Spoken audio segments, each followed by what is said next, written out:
Here's 7 things nobody tells you about jaw surgery. I had double jaw surgery 6 weeks ago, August 2023, and there is so much I did not know going into it, and I want to give some of that knowledge to you. If I could go back, it would have been so nice if somebody had told me or at least warned me about these things before I ever had surgery. Now, I don't want any of this to discourage you because as hard as it is, I can confidently say that this is one of the best things to happen to me in my entire life. I wasn't as prepared as I could have been, and it made the surgery experience and recovery just more difficult than it needed to be. First off, your breath is gonna stink. For me, the first 3 weeks, I was completely wired and I couldn't even open my mouth, which led to awful halitosis, and there's almost nothing I could do about it. The best recommendation is to have some kind of mouthwash. However, it's not supposed to be less than 5.5 pH because that acidic environment promotes bacteria growth, which actually can make it worse.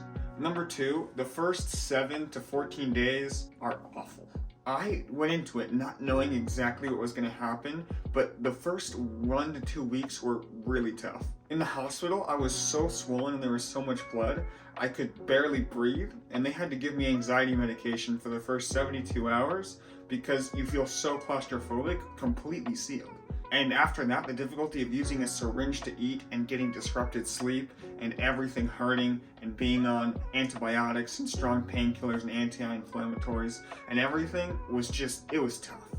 There's really no shortcut. I can say being at 6 weeks that it was totally worth it, and I hear people say it's even better after, but know that it's not going to be easy, and that's okay. Number 3, you will drool everywhere. You will not be able to stop. I drooled when I was sleeping, if I leaned over, when I tried to drink, if I tilted my head, I would just drool and there was nothing I could do. In fact, it took me until 6 weeks when they took out my splint for me to stop drooling 24/7. It gets everywhere, it's unpleasant, it doesn't smell good, it's not fun. Number 4, your face is not going to look the same at all, and it's going to take 6 to 12 months for your face to fully settle in. Even now at 6 weeks, I still have notable swelling, and my face is going to continue to change for many, many months. The best thing that I can recommend is to take a picture with the same lighting in the same place every single day, because it's going to get really discouraging when you feel like you're not improving, but those photos allow you to look back and remember how far you've actually gone.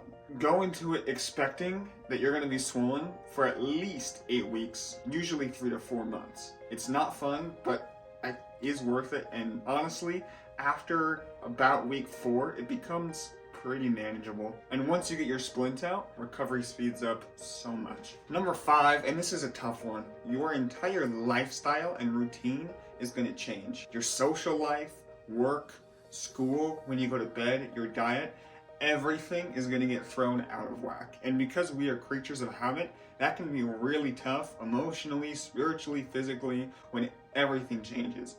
Don't go into it thinking it's going to be exactly the same and it's easy, because chances are it probably won't be. Number 6, you're going to feel completely powerless and helpless, and it's okay.